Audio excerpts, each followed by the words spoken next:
Bonjour à tous, je vous invite à vous abonner à cette chaîne, à aimer, à partager, à commenter ces vidéos, c'est très important. C'est une manière de nous soutenir. Merci à vous tous. Bonjour François Bousquet. Bonjour Clémence. Et justement, nous recevions deux auteurs de la nouvelle librairie dont vous êtes directeur et rédacteur en chef, et évidemment, on le sait, de la revue Éléments. Alors, François Bousquet, aujourd'hui, vous aussi, vous nous parlez des femmes, mais des femmes en voile ou en string, le nouveau visage des conversions à l'islam. Oui, exact. Les deux, mon capitaine, et vous allez voir que c'est au fond un peu la même chose. Nul n'ignore combien les lois de l'imitation et de la ressemblance sont au cœur de la reproduction sociale. Les hommes le savent depuis au moins Aristote et sa fameuse mimésis. Tant il est vrai qu'ils se modèlent les uns sur les autres comme des calques. Par ondulation, disait le grand sociologue Gabriel Tarde, spécialiste du sujet. D'ordinaire, les hommes épousent le modèle dominant et s'y conforment. C'est un peu comme cela qu'a longtemps fonctionné l'assimilation des immigrés en France, jusqu'à ce que le droit à la différence et les politiques dites de reconnaissance viennent en dérégler la belle mécanique. Mais l'homme est ainsi fait qu'il ne saurait se soustraire aux lois de l'imitation. Ce qui a changé, en revanche, c'est le modèle dominant. Car ce n'est plus, hélas, l'indigène français qui le fixe, mais le colonisateur. Ainsi, l'assimilation fonctionne-t-elle toujours aussi bien, mais à l'envers? C'est ce que donne à voir le phénomène des conversions à l'islam. Alors, combien de divisions s'est converti? Depuis une bonne dizaine d'années, on avance paresseusement toujours le même chiffre douteux, plus ou moins 100 000 convertis. À voir. Jusqu'aux années 1980, ces conversions concernaient une élite en quête de spiritualité ou d'orientalisme, à l'instar du traditionnaliste René Guénon et du chorégraphe Maurice Béjart.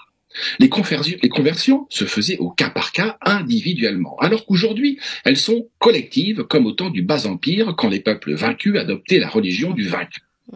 Jusqu'à il y a peu, c'était surtout visible dans les banlieues où une jeunesse acculturée embrassait la foi islamique pour se plier au modèle dominant.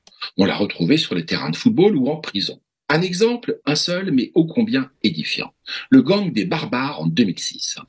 Sur les 27 personnes impliquées, toutes musulmanes, 8 étaient converties, dont Emma, l'appât d'Ilan Halimi. La récente condamnation d'Amandine Lecause, une convertie qui avait gagné la Syrie pour épouser un des bourreaux de l'État islamique, est venue nous rappeler que Raqqa ou Fallujah constituaient également une destination pour ces nouveaux soldats d'Allah. Rappelons au passage qu'il y a 22% de convertis parmi les djihadistes français, selon nos services de renseignement. Mais tous ne choisissent pas l'État islamique. Ils sont de plus en plus nombreux à lui préférer la finance islamique et ses paradis fiscaux émiratis. Car sur l'atlas de la charia et du bling-bling, la Mecque est désormais à Dubaï et Instagram est son prophète.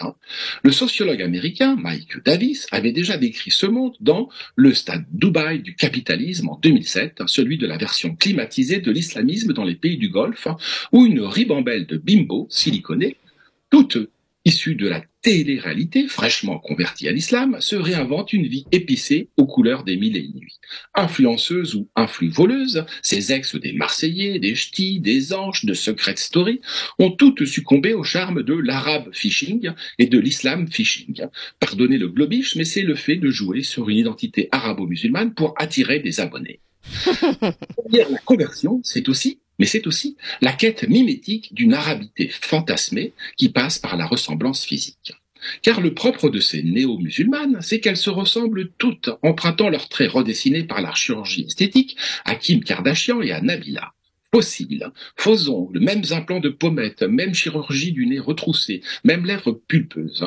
Claude François avait ses Claudettes, nous, on a les clonettes fabriquées en série selon les standards cosmétiques de la société du spectacle. Elles ont troqué leurs robes moulantes pour des djellabas amples et sexy.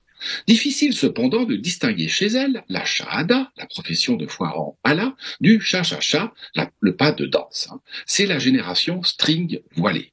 On avait pris l'habitude de les opposer. Or voici que le string et le voile ne forment plus qu'une seule et même panoplie réversible parfaitement assortie au clinquant de Dubaï.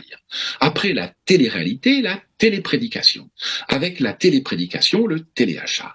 Au fond, c'est la conversion à l'islam envisagée comme une reconversion professionnelle. Des noms, en voici quelques-uns, tous enfants de la télé-réalité, tous convertis. Tous macro-influenceurs installés à Dubaï, sauf Marine El Limer au Maroc, qui apparaît tour à tour voilée et dénudée, 1,6 million d'abonnés sur Instagram, et Dylan Thierry, ex-Koh-Lanta, lui, qui traîne quantité d'affaires, lui qui faisait des lives avec un imam où des jeunes filles se convertissaient. 1 500 000 abonnés sur Instagram. Les autres, Mila Jasmine, de son vrai nom Marie-Charlotte Germain, qui fête aussi bien Halloween que le Ramadan, 3,2 millions d'abonnés sur Instagram. Notez que sa sœur s'est également arabisée, appelée-la Safia, et non plus Gwendoline Germain, autre nom Sarah Lopez, elle 1,6 million d'abonnés sur Instagram, ou encore Marc Blatta, marié à Nadé Blatal, surnommé les Balkany de Dubaï, 4,2 millions d'abonnés sur Instagram, jusqu'à ce que le compte des Blatta, converti à l'islam pour le garçon, accusé d'escroquerie, soit supprimé.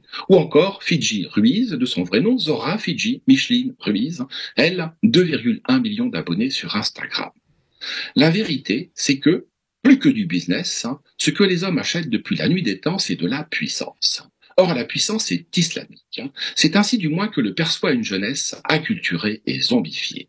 Vous rappelez-vous le vieil Horace qui disait, un siècle avant notre ère, « La Grèce conquise a conquis son farouche vainqueur ». Eh bien nous, c'est l'Europe colonisée par ses anciennes colonies. Mais notre Athéna s'appelle Fatima et Homère, c'est Omar.